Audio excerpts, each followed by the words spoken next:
Opinion HD की videos देखने के लिए हमारा चैनल सब्सक्राइब कीजिए और पेज को भी लाइक कीजिए ताकि आप हमारी आने वाली तमाम वीडियोस से बाखबर रह सकें। अस्सलाम वालेकुम, मैं हूं मोहम्मद बिलाल रफ़ीक और आजकल आज़ाद जम्मू कश्मीर की सियासत, जैसा कि वफाक में सियासी हालात आपके सामने हैं, क्या कुछ चल रहा है वहाँ पे। पाकिस्तान पीपल्स पार्टी हो, मुस्लिम लीग नवाज़ हो, मुत्तहिदा कौमी मूवमेंट हो या कोई भी मरकज़ की जमात हो ओपोजिशन की, वो एक्टिव नज़र आ रही है। लेकिन आज़ाद कश्मीर के अंदर भी जैसा कि पाकिस्तान के सियासी हालात का बिल्कुल जो ताल्लुक़ है वो बराह रास्त किसी न किसी सूरत में आज़ाद जम्मू कश्मीर के साथ वाबस्ता होता है। और इन दिनों पाकिस्तान पीपल्स पार्टी की पीपल्स पार्टी के जो चेयरमैन हैं बिलावल भुट्टो जरदारी, उन्होंने कॉल दे रखी है 27 फरवरी के हवाले से, और उस कॉल को लेकर चलते हुए पाकिस्तान पीपल्स पार्टी आज़ाद जम्मू कश्मीर के जो सदर हैं, सीनियर पार्लियामेंटेरियन चौधरी मोहम्मद यासीन साहब, ये पीपल्स पार्टी आज़ाद कश्मीर को मुतहर्रिक किए हुए इन दिनों में खासी एक्टिविटीज़ कर रहे हैं। इस हवाले से वफाकी दारुल हुकूमत इस्लामाबाद में मुकीम कश्मीरी, वो जो पाकिस्तान पीपल्स पार्टी के साथ वाबस्ता हैं हों, या मीरपुर डिवीज़न हो, मुजफ्फराबाद डिवीज़न हो या पुंछ डिवीज़न, वहाँ पे ये मुतहर्रिक रोल प्ले कर रहे हैं उस डे के हवाले से। पहला तो आगाज़ इसी बाकायदा आगाज़ इसी सवाल से करेंगे चौधरी मोहम्मद यासीन साहब से। चौधरी साहब, बतौर सदर पार्टी को तो आपने एक्टिव कर दिया, हर तरफ देखते हैं कि जमात जब से आप सदर आए हैं आज़ाद जम्मू कश्मीर में पाकिस्तान पीपल्स पार्टी के चैप्टर के, तो पार्टी को आपने खासा एक्टिव कर दिया। वो एक्टिविटीज़ देखने में आ रही हैं जो लोग कहते हैं, सियासी कारकुनान कहते हैं, पार्टी के वर्कर ऐसा कहते हैं कि पहले इस तरह से काफ़ी पीछे पार्टी एक्टिव रही होगी। तो एक तो ये बताइएगा 27 फरवरी के हवाले से क्या तैयारियां हैं, दूसरा पार्टी को एकदम से इतना मुतहर्रिक करने के पीछे क्या राज छुपा है। जी जी साहब। बिस्मिल्लाहिर्रहमानिर्रहीम। 27 फरवरी के हवाले से मैं ये समझता हूँ कि पाकिस्तान के अंदर जिस तरीके से महंगाई ने आम आदमी का जीना आराम कर दिया है और बेरोज़गारी की वजह से लोग जो हैं वो ख़ुदकुशियाँ कर रहे हैं और मुल्क की जो मैशियत है वो बिल्कुल बैंकरप्सी के करीब है, और पाकिस्तान का जो स्टेट बैंक है वो IMF के पास गिरवी रख दिया गया है। अब वो पार्लियामान को जवाब देनी है, वो IMF को प्रॉपर जवाब देगा। तो ये सारे जो हालात हैं, मैं ये समझता हूँ कि पाकिस्तान पीपल्स पार्टी जो कि पाकिस्तान की सबसे बड़ी सियासी जमात है, जो चारों सूबों में अपनी हैसियत रखती है, मकबूल है, और जिसे चारों सूबों की जंजीर भी कहा जाता है। और पाकिस्तान पीपल्स पार्टी की क़यादत पर जो है, मैं ये समझता हूँ कि सबसे ज़्यादा ज़िम्मेदारी जो है वो पीपल्स पार्टी पर आयद होती है। और हमारे चेयरमैन जनाब बिलावल भुट्टो जरदारी साहब ने बड़ा बर वक्त फ़ैसला किया है। पाकिस्तान पीपल्स पार्टी की सेंट्रल एग्जीक्यूटिव कमेटी का इजलास बुलाकर लाहौर में, तो वहाँ ये फ़ैसला हुआ। और CC जो है वो सबसे बड़ा पॉलिसी डिसाइडिंग फोरम है पार्टी का। तो ये बिलावल साहब 27 फरवरी को मज़ार कायद से 25,000 लोगों के साथ जो है वहाँ से निकलेंगे, लॉन्ग मार्च वहाँ से आगाज़ होगा और रास्ते में वो रुकते आएंगे। तो मेरा ख्याल है 7 तारीख को वो जो है वो। अच्छा चौधरी साहब, आज़ाद जम्मू कश्मीर से आप पार्टी के सदर हैं, आप भी मुतहर्रिक रोल प्ले करेंगे, आप ज़्यादा से ज़्यादा पार्टी के कारकुनान को वफाकी दारुल हुकूमत ले जाएं उस जहाँ पे मरकज़ी जलसा होगा या धरने की जो बात चल रही है, आप क्या एक्सपेक्ट कर रहे हैं? आप पूरे आज़ाद कश्मीर से लोगों को इन हालात में निकालने में कामयाब हो जाएंगे? इंशाअल्लाह। आज़ाद कश्मीर में बड़ा लोगों के अंदर हमने देखा है, जज्बा देखा है जी। लोग बहुत ही एक्टिव हैं और बिल्कुल तैयारियों में इंशाल्लाह आज़ाद कश्मीर से we are hopefully expecting around 15-20 हज़ार बंदा हम जो है एक्सपेक्ट कर रहे हैं इंशाल्लाह आज़ाद कश्मीर। ठीक है चौधरी साहब, एक सवाल आजकल बड़ा गर्दिश कर रहा है। PTI आज़ाद जम्मू कश्मीर की पार्लिमानी पार्टी में इख्तलाफात चल रहे हैं आज़ाद जम्मू कश्मीर के अंदर, जो खबर ज़बान ज़द-ए-आम और हकीकत भी यही है। उनके पार्टी के अंदरून इख्तलाफात चलते हैं, तो प्राइम मिनिस्टरशिप के जहाँ पे नाम आता है सरदार तनवीर इलियास खान का, तो वहीं पे एक और नाम भी आता है चौधरी मोहम्मद यासीन का। आपका नाम क्यों डिस्कस होता है प्राइम मिनिस्टरशिप के लिए? PTI के पास नंबर ऑफ जो मेजॉरिटी है वो भी पूरी है, लोग भी हैं, आजकल ये बहस बहुत होती है, इस पे क्या कहेंगे? देखें जी, वो बातें तो चलती हैं वापस PTI के अंदर जो है वो उनके अंदर कोई इत्तेहाद इत्तेफाक वाली बात नज़र नहीं आ रही। बिल्कुल 3-4 ग्रुप हैं जी, और बिल्कुल हुकूमत का जो हाल है कोई न होने के बराबर है, कोई अथॉरिटी नज़र नहीं आ रही रियासत के अंदर। और वजह ये है कि आपस में ये लड़ रहे हैं। अभी ये कश्मीर कौंसिल के इलेक्शन में आपने देखा जी कि पोलिंग का टाइम ख़त्म होने से 10 मिनट पहले जाके वो फैसला कर सके कि कौन उम्मीदवार होगा। तो ये मांगे तांगे के लोग हैं सारे किराए के, जो जितने भी हैं PTI के, आपको पता है जिस तरीके से लाए गए हैं। तो मैं नहीं ये समझता कि ये कहीं जो सब ऐसा तो नहीं है कि एक आम आदमी, ये कंपनी चलती नजर नहीं आती। ठीक है, कहीं ऐसा तो नहीं है कि एक आम आदमी वज़ीर आज़म बन गया। कुछ लोग ये भी कहते हैं कि शायद जो एक बड़ी क्लास के पॉलिटिशियंस हैं वो एक आम क्लास के शख्स को, जो वज़ीर आज़म जम्मू कश्मीर की दौड़ में शामिल नहीं था, जो वज़ीर बनने के लिए इलेक्शन लड़ रहा था, उस पर पार्टी के जो चेयरमैन इमरान खान ने एतमाद का इज़हार किया, तो समझें ये लॉटरी निकल आई उनकी। तो कहीं ऐसा तो नहीं है कि बाकी सारी क्लास नहीं चाहती कि वो कंटिन्यू कर सकें और वो नाकाम हो जाए? देखें, प्राइम मिनिस्टर बनना जो है सरदार अब्दुल क़य्यूम नियाज़ी साहब का, वो मैं समझता हूँ कि वो खुशकिस्मत आदमी है जी। ये बड़ा मनसब है और ये अल्लाह ताला की खुसूसी इनायत जिस पे होती है उसको ही मिलता है। तो ये फैसले आसमानों पे होते हैं। मैं समझता हूँ वो खुशकिस्मत आदमी, उनका फ़ैसला हुआ है। लेकिन उनके अंदर उनकी पार्टी का वो बड़ा बुरा हाल है। उनके अंदर जो है वो एक दूसरे पे एतमाद का जो है कोई कुछ नज़र नहीं आ रहा, एतमाद का फुकदान है उनमें। और गवर्नेंस का भी बहुत बहुत बुरा हाल है। यानी गवर्नेंस नाम की भी कोई इस तरीके से चीज़ नहीं है। वज़ीर आज़म ख़ुद अच्छे आदमी है, शरीफ आदमी है, लेकिन उनको चलने ही नहीं दिया जा रहा और उनके अपने ही लोग जो उनके ख़िलाफ़ साजिशें कर रहे हैं। और ये जब मैंने पहले भी कहा था आपको, पिछले जो इंटरव्यू आपने लिया था जी, कि ये कंपनी चलती नज़र नहीं आती, मैं नहीं समझ रहा। लेकिन जो साहब आप सीनियर पार्लियामेंटेरियन है, 6 माह हो गए इस हुकूमत को बरसरे इक़्तिदार आए हुए। ये जो लड़ाई चल रही है इनकी अंदरूनी खाना, यानी 3 धड़े हैं, एक तरफ स्टेट प्रेसिडेंट हैं, दूसरी तरफ पार्टी प्रेसिडेंट और तीसरी तरफ वज़ीर आज़म खुद हैं। तो इसका सारा नुकसान आप क्या समझते हैं किसको है? कल भी मैं कहीं गुफ्तगू कर रहा था तो वहाँ मुझे ये कहा गया कि ये PTI का नुकसान है, लेकिन मैं ये समझता हूँ कि ये अवाम का भी डायरेक्टली नुकसान हो रहा है। अगर काम काज रुके हुए हैं, सब कुछ ठप है निज़ाम, तो आप क्या समझते हैं इसमें बराह रास्त अवाम का भी नुकसान है ना? यकीनन है। बैड गवर्नर, अच्छी गवर्नेंस नहीं होगी तो फिर अवाम का तो नुकसान है ही है। तो मैं ये समझता हूँ कि ये ज़्यादा अर्सा काम चलने वाला नज़र नहीं आ रहा। लेकिन चौधरी साहब आप ये बताइएगा कि ये जो कुछ चेहरे नए आए इस असेंबली में, PTI के प्लेटफॉर्म से अगर बात करें, चेहरों में तो आपके फर्जंद भी पहली दफ़ा कानून साज असम्बली में आपकी जीती हुई नशिस्त पे बाद में वहाँ आपने इलेक्शन लड़वाया तो पहुँच गए वो भी।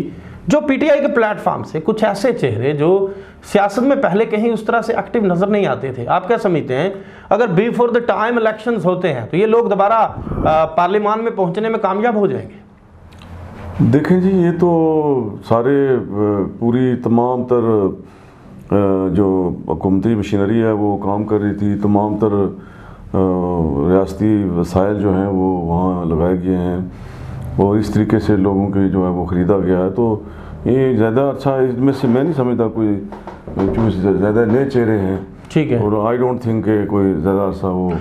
अच्छा, हुकूमत में से आप द रिकॉर्ड गुफ्तगू करते हैं कुछ पार्लियामेंटेरियन इनके, वो ये बात करते नजर आते हैं ये पीपल्स पार्टी को या अपोजिशन को जी ज़्यादा फंड्स दे रहे हैं प्राइम मिनिस्टर, ये उनका ज़्यादा ख्याल रख रहे हैं, हमारा नहीं रख रहे।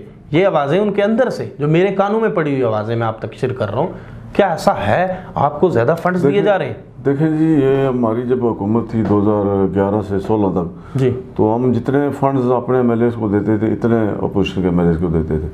तो इस दफ़ा भी हमने प्राइम मिनिस्टर साहब से यही कहा था कि हम जो है वो फंड्स जो है वो पूरे जितने आपके MLA लेंगे उतने ही हम लेंगे। और उस सिलसिले में उन्होंने जो फंड्स सड़कें दी हैं, फॉर इंस्टेंस ये PWD की रोड्स 20-20 किलोमीटर, तो वो जितनी उन्होंने अपने MLAs को दिए उतनी हमें भी दिए। तो ये तो एक आम सारे पार्लियामेंटेरियंस का हक है। हम जब हुकूमत में थे हम भी देते थे उनके MLAs को, उस वक्त मुस्लिम कॉन्फ्रेंस थी, नून लीग थी। तो ये कोई ऐसी बात नहीं है, कोई नई बात नहीं है। ये तो MLA जो इलेक्टेड लोग हैं उनका राइट है, ठीक है, और उनको उनका राइट मिल रहा है। अच्छा चौधरी साहब, अगर कोई तब्दीली की तरफ पेशकदमी होती है तो क्या पीपल्स पार्टी आज़ाद जम्मू कश्मीर कहाँ पे खड़ी होगी? क्या कुछ भी कर सकेगी पार्टी, मरकज़ की तरफ से कोई डायरेक्शन आ जाती है? पीपल्स पार्टी की जो लीडरशिप है, as you know, it's centralized, और चेयरमैन साहब, सदर साहब जो हैं, सदर जरदारी साहब, chairman Peoples Party Bilawal Bhutto Zardari साहब, वही फैसले करते हैं। तो अभी तो पाकिस्तान के हालात जो है वो मुझे नहीं नज़र आ रहा कि इमरान खान ज़्यादा अरसा रह सकेगा। जिस तरीके से उसकी पार्टी के अंदर जो है वो अख्तलाफात खुल के सामने आ गए हैं, जहांगीर तरीन का ग्रुप जो है वो अलहदा हो गया है, बाकी जो उसके इत्तेहादी हैं वो भी नाला हैं उससे। तो मुझे तो लगता है कि पहले इमरान खान जाएगा और उसके बाद यकीनन फिर ये अगर उसके खिलाफ अदम एतमाद होता है या किसी भी तरीके से अगर उसकी गवर्नमेंट जाती है तो फिर दूसरा नंबर तो यकीनन फिर आज़ाद कश्मीर का है। अच्छा चौधरी साहब, 6 माह की हुकूमत में अब्दुल क़य्यूम नियाज़ी साहब को क्या देखते हैं? उनकी तरफ से तो ये कहा जाता है कि बड़े एक्टिव प्राइम मिनिस्टर हैं, रियासत के अंदर तामीर और तरक्की जैसे नए प्रोजेक्ट्स आ गए हैं। आप इस पे क्या तबसरा करेंगे बतौर कोई बड़ी ओपोजिशन जमात? कोई नया प्रोजेक्ट नहीं है, कोई नया मेगा प्रोजेक्ट नहीं दिया इन्होंने अभी तक जो नुमाया हो।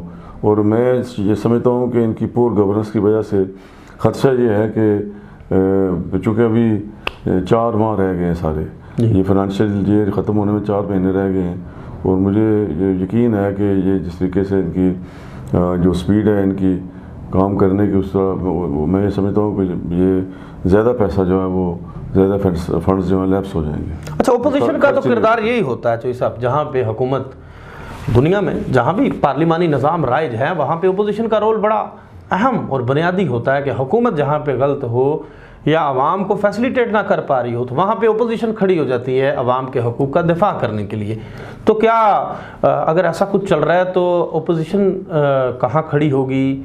असम्बली में आवाज़ उठाएगी या इस पे देखेगी 1 साल कम अज़ कम हुकूमत को? देखें जी, हमने प्राइम मिनिस्टर को ये बड़ा वाज़ह कहा था कि हमें कोई जल्दी नहीं है, हम अपनी बारी का इंतज़ार करेंगे, लेकिन जहाँ गलत काम करेंगे वहाँ हम आपको रोकेंगे, और जो अच्छे काम करेंगे उस पर हम आपके साथ ताउन करेंगे। तो अभी 6 महीने हुए, 6 महीने का तो कोई उस तरह का अरसा नहीं है, तो यकीनन अगर ये खराबियाँ करेंगे तो हम रोकेंगे उनको, और अपोजिशन का ये फ़र्ज़ ये उसके फ़राइज़ में है कि जहाँ हुकूमत खराबियाँ करे उसको रोके। बतौर सदर पाकिस्तान पीपल्स पार्टी कैसा महसूस करते हैं? नया एक्सपीरियंस है, बतौर सीनियर वज़ीर भी, बतौर वज़ीर भी सर्व कर चुके हैं पार्टी को, बतौर सीनियर नायब सदर भी सर्व किया, अब पार्टी सदर अलग सी जिम्मेदारियाँ हो जाती हैं, पूरी पार्टी का वज़न उठा के चलना पड़ता है, इस पर क्या कहेंगे? ये बड़ी जिम्मेदारी है, और मैं मशहूर हूँ अपनी क़यादत का, जनाब चेयरमैन बिलावल भुट्टो जरदारी साहब का और जनाब सदर आसिफ अली जरदारी साहब का और मोहतरमा फ़याल तालपुर साहबा का, जिन्होंने मुझ पर एतमाद किया और इतनी भारी जिम्मेदारी मुझे दी है। तो यकीनन पीपल्स पार्टी एक बड़ी पार्टी है और इसको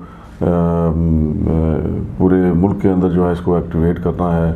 and I feel very proud कि अल्हम्दुलिल्लाह मैं जब से सदर बना हूँ तो पार्टी जो है वो पहले से ज़्यादा मुतहर्रिक है, और इंशाअल्लाह इस दफ़ा इस इलेक्शन में हमने, जैसे कि आपको पता है कि 12 सीटें हमने जीती हैं, 4 सीटें ऐसी हैं जहाँ 300, 400 वोट से हम आ रहे हैं, बल्कि कमर ज़मान साहब जो हैं वो ग़ालिबन 180 वोट से आ रहे हैं। तो इस तरह जो है वो पीपल्स पार्टी आज भी रियासत की सबसे बड़ी जमात है, और इंशाल्लाह इसको और मुतहर्रिक करेंगे। तो यकीनन ये बड़ी भारी ज़िम्मेदारी है मुझसे। मैं इस पार्टी में पहले नायब सदर रहा हूँ, फिर जनरल सेक्रेटरी रहा हूँ पार्टी का, फिर सीनियर नायब सदर बना हूँ, और पाकिस्तान पीपल्स पार्टी की जो सेंट्रल एग्जीक्यूटिव कमेटी है उसका भी जो है वो मैं 98-99 से मैं जो उसका मेंबर हूँ, और उसके जो सेंट्रल एग्जीक्यूटिव कमेटी के पहले जो मेंबर बने थे वो शहीद ज़ुल्फ़िकार अली भुट्टो ने राजा मुमताज़ हुसैन राठौर को बनाया था, फिर बीबी शहीद ने जो है वो साहबज़ादा इसहाक़ ज़फ़र को बनाया, और तीसरा मेंबर मैं बना हूँ। बाकी जितने सदूर रहे हैं, सरदार क़य्यूम अपने सरदार इब्राहिम ख़ान साहब रहे हैं, चौधरी मजीद साहब रहे हैं, बैरिस्टर सुल्तान साहब रहे हैं, साहबज़ादा इसहाक़ ज़फ़र साहब रहे हैं। ये बालियाज़ CC में बैठते रहे, लेकिन वो मेंबर नहीं, बाकायदा मेंबर नहीं थे CC के। तो यकीनन ये पार्टी की जो है वो मैं समझता हूँ कि बड़ी जिम्मेदारी उन्होंने सौंपी है, और इंशाल्लाह I will try my level best के उनके उतमाद पे पूरा करूँ और पार्टी को एक बड़ी पार्टी बनाऊँ। छोटी सी ब्रेक लेते हैं। यहाँ पे चौधरी मोहम्मद यासीन साहब गुफ्तगू कर रहे हैं, सदर पाकिस्तान पीपल्स पार्टी आज़ाद जम्मू कश्मीर और सीनियर पार्लियामेंटेरियन हैं। हमारे साथ रहिएगा, ब्रेक के बाद दोबारा आते हैं और यहीं से नई गुफ्तगू का आगाज़ करते हैं। ओपिनियन HD की वीडियोस देखने के लिए हमारा चैनल सब्सक्राइब कीजिए और पेज को भी लाइक कीजिए ताकि आप हमारी आने वाली तमाम वीडियोस से बाखबर रह सकें। जी वेलकम बैक। चौधरी मोहम्मद यासीन साहब के साथ गुफ्तगू चल रही थी। चौधरी साहब प्रोग्राम को इख्तिताम की तरफ लेके जाएंगे। पाकिस्तान पीपल्स पार्टी को मज़ीद मुतरक करने के लिए क्या क्या एक्टिविटीज़ की आपने जब से सदर बने और आगे क्या इरादे रखते हैं? चूँकि भाग दौड़ तो आपकी खासी नज़र आती है, सोशल मीडिया पे देखें, प्रिंट मीडिया पे देखें या इलेक्ट्रॉनिक मीडिया पे। आप एक दफ़ा मुजफ्फराबाद होते हैं तो दूसरे रोज़ आप इस्लामाबाद, तो कहीं कोटली, कहीं मीरपुर डिवीज़न के दौरे कर रहे होते हैं। तो मज़ीद किस तरह से मुतरक करेंगे? पार्टी की असर नो रीऑर्गेनाइजेशन कर रहे हैं, मरकज़ी पार्टी की तंजीम में नो की है और फिर ज़िलों की भी कर रहे हैं जी, सिटीज़ की भी कर रहे हैं। आपके मीरपुर की कर दी है, कोटली की कर दी है, अभी मुजफ्फराबाद है, तो बाकी ज़िला में भी इंशाल्लाह कर रहे हैं। तो इंशाल्लाह पार्टी को मजबूत बुनियादों पर जो है वो स्ट्रेंथन करेंगे, रीऑर्गेनाइज करेंगे और अपनी क़यादत के जो एक्सपेक्टेशंस है मुझ पे वो इंशाल्लाह उन पे पूरा उतरूँगा। ये क्या तैयारियां क्या हो रही हैं पीपल्स पार्टी की? आप इतना मुतरक करने के पीछे क्या राज है? पार्टियां तो बाकी भी चल रही हैं, आप क्यों इतनी एक्स्ट्रा मेहनत करते हो नज़र आते हैं? बस ये जिम्मेदारी है तो जिम्मेदारी को जिम्मेदारी समझना चाहिए। Responsibility is responsibility and I think the responsibility which has been given me by my leadership I must fulfil their expectations. कुछ लोग ये कहते हैं कि शायद कहीं ना कहीं अपोजिशन की यानी पाकिस्तान पीपल्स पार्टी की अंदरून खाना कोई डील चल रही है, अगर कोई मौका मिला या कोई स्पेस मिली इसी हुकूमत में तो पीपल्स पार्टी अपना मुकम्मल हिस्सा ज़रूर देगी और वज़ारत उज़्मा हासिल कर लेगी। आप इस बात की नफ़ी करेंगे या इस बात की तस्दीक करेंगे? देखें जी, जितना भी सियासत के अंदर जो है वो जितने जमहूरी हकूक़ होते हैं वो तो फिर एक्सरसाइज करने पड़ते हैं। तो मैं ये समझता हूँ कि जब भी कोई इस तरह का वक्त आया तो इंशाल्लाह we will also exercise our rights. बहुत बहुत शुक्रिया जनाब चौधरी मोहम्मद यासीन साहब जी। ये थे सदर पाकिस्तान पीपल्स पार्टी आज़ाद जम्मू कश्मीर चौधरी मोहम्मद यासीन साहब। इनकी गुफ्तगू आपने सुनी, लेकिन पार्टी को मुतरक करते हुए नज़र आ रहे हैं। ये बात हम भी देख रहे हैं, आप भी देख रहे हैं, लोग भी देखते हैं। उम्मीद रखते हैं कि अपोजिशन की बड़ी जमात की सदारत रखते हुए अवाम के हकूक़ के लिए चौधरी मोहम्मद यासीन साहब भी आगे आगे नजर आएंगे। इसी के साथ मुझे दीजिए इजाज़त। अल्लाह हाफिज़। You are watching Opinion HD.